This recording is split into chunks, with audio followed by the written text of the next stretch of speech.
আসসালামু আলাইকুম রহমতুল্লাহ। আজকে যে বিষয়টি নিয়ে আমি আপনাদের বলতে আমার যেন কেমন লাগছে যে আজকে আমাদের বাংলাদেশের শিক্ষা সমাজ, হ্যাঁ শিক্ষা ওনাদের আছে, আমি এটা বলতেছি না। আমি মানুষ ছোট, হয়তো জ্ঞান বুদ্ধি কম, কিন্তু যেহেতু আমরা দিন লাইনে থাকি, আল্লাহ তাআলা কেমন যেন একটা মেধা দিয়ে দিয়েছে আমাদেরকে। শুকরিয়া সুবহানাল্লাহ। তো আমার আজকে প্রশ্ন হচ্ছে তাদের কাছে যারা কিনা হুজুরদের দেখলে বা যারা টুপি পাঞ্জাবি করে তাদের দেখলে অনেকে বলে এরা জঙ্গিবাদী। টুপি দেখে ওনারা পার্থক্য করে জঙ্গিবাদী, কাপড় দেখে পার্থক্য করে জঙ্গিবাদী, পাগড়ি পরলে বলে জঙ্গিবাদী। অথচ আবার এমন মানুষকে জঙ্গিবাদী বলে যারা ডাকাতি করে বা রাস্তাঘাটে মারপিট করে, মানুষ খুন করে, এদেরকে জঙ্গিবাদী বলে। আসলে ভাই যারা ভিডিওটি দেখতেছেন আপনাদের বলবো, ওনারা তো দেখতে পারে বা জানি না এটা কিছু, কিন্তু আপনাদেরকে বলবো জঙ্গি শব্দের অর্থটা কি। মূলত জঙ্গি শব্দের এই যে ওয়ার্ডটা আছে, এই ওয়ার্ডটার নাম হচ্ছে জঙ্গি, মানে হচ্ছে যোদ্ধা। আর বাদী যেটা বলি, এটা হচ্ছে একটা পদবী। যেরকম কেউ যদি চুরি করে বলে চোরবাদী, কেউ যদি ঘুষ খায় বলে ঘুষবাদী। তো জঙ্গিবাদী, বাদীটা আলাদা, জঙ্গিটা আলাদা। জঙ্গি শব্দের অর্থ যোদ্ধা।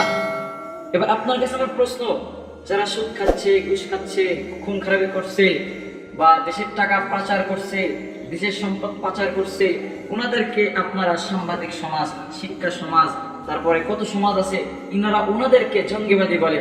আমার কাছে প্রশ্ন, যে ব্যক্তিটা সুদ খাইলো, দেশের টাকা পাচার করলো, দেশের সম্পদ পাচার করলো, ওনাকে আপনি জঙ্গিবাদী কেন বললেন? কারণ জঙ্গিবাদী মানে হচ্ছে যোদ্ধাবাদী। যে ব্যক্তিটা দেশের টাকা পাচার করলো ওনাকে আপনি যোদ্ধাবাদী বইলা। আমাদের বাংলাদেশে যারা বীর মুজাহিদ ছিল, যারা বাংলাদেশকে স্বাধীন করেছে, ওনাদের অপমান হলো না? ওনারা এত মজবুত, এত কষ্ট করে মাথার ঘাম পায়ে ফেলে, বুকের তাজা রক্ত ঝরায় দেশটা স্বাধীন করছে, ওনাদেরকে কখনো জঙ্গিবাদী বলেন নাই কেন? আপনারা জানেন না যে জঙ্গিবাদের মানে কি। জঙ্গিবাদী মানে হচ্ছে যোদ্ধাবাদী। এখন যে ব্যক্তির টাকা পাচার করলো ওনাকে আপনি জঙ্গিবাদী বললেন, যোদ্ধাবাদী বললেন, এটা কেমন হলো? অথচ আজকে হুজুর সমাজ নামাজ পড়ে 5 ওয়াক্ত, মসজিদে আযান হয় 5 ওয়াক্ত। আজকে একটা জিনিস আপনাকে বইলা গেলাম, আজকে যদি এখানে বসে আমি আপনাদের বলতেছি খোদার কসম, যদি একটা হুজুর যদি কোরআন দর্শ ছাইরা দেয়, একটা হুজুর যদি হাদিসের সবগুলো হুজুর হাদিসের দর্শ ছাইরা দেয়, সবগুলো হুজুর যদি বলে না আজকে থেকে আমাদের ইলম সম্প্রদায় ছেড়ে দিলাম, আজকে থেকে আমরা ইলমের উপর কোনো গুরুত্ব দিব না, খোদার কসম পুরো দেশের ইলমের জন্য পুরো দেশের ভূমি শুকিয়ে যাবে। আপনারা জানেন না, ইতিহাস পারেন না? বড় বড় ইন্টেলিজেন্ট যেগুলো আছে ইংলিশ মিডিয়াম বা যারা বড় বড় যারা ইসলামে যেগুলো নেই, খ্রিস্টানদের কালচার, বৌদ্ধদের কালচার, ওনাদের মানুষদের ঘটনা কেন পড়েন আপনারা? আপনি মুসলমান, আপনি পড়বেন জুনাইদ বাগদাদির ঘটনা। আপনি মুসলমান, আপনি পড়বেন বাদশাহ ইব্রাহিম আদহামের ঘটনা। আপনি মুসলমান, আপনি পড়বেন ওমর ইবনুল খাত্তাবের ঘটনা।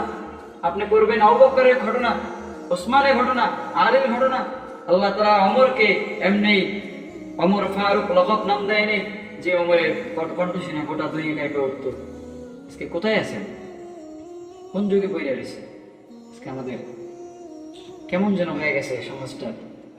অথচ গোটা বাংলাদেশের টেকনাফ থেকে তেঁতুলিয়া খুঁজবেন, একটা টুপিওয়ালা মৌলবি পাবেন না যে দেশের টাকা পাচার করে বেগম পাড়ায় গিয়ে বাড়ি করছে। দেশের টাকা পাচার কইরা বেগম পাড়ায় গিয়ে বাড়ি করছে একটা মৌলবি পাবেন না। টেকনাফ থেকে তেঁতুলিয়া পর্যন্ত দেশের সম্পদ লুণ্ঠন করে, খুন রাহাজানি জেনা ব্যভিচার করে ও বেগম পাড়ায় গিয়ে ব্যবসা বাণিজ্য শুরু করছে। অথচ যারা এগুলো করে ওদেরকে আমরা ধার ধারি না। কেন ধার ধারি না? কারণ ভাগা হইলে একটু ভালো হয় না? একটু চুরি করছে, আপনি যার সাথে সঙ্গী পাতান, তাহলে এটা কেমন হয়? ওর 50 আমার 50 হয়ে গেল, তাহলে ওরা ধরে আমি কি করবো? আর হুজুরদের হক কথা বলবে, মদ খেয়ে যে মাতলামো করছেন ওটা তো পারবেন না, সুদ নিয়ে যে মাতলামো শুরু করছেন ওটা তো পারবেন না। ঠিক নেই? আল্লাহ তাআলা আপনাকে আমাকে সহি বুঝদান করুন। সকলে বলে আমি।